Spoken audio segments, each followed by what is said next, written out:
Hello friends, in today's video I'm gonna be walking through how to make Spotify Iceberg chart. So first of all, open a browser and type here icebergify.com, and once you're here, click on create yours.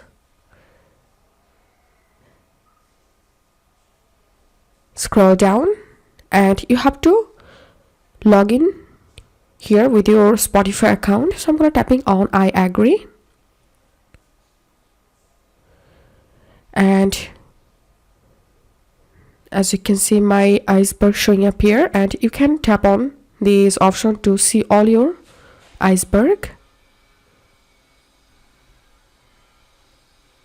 And here you can see the iceberg, and now you can take a screenshot of this iceberg and you can share this iceberg.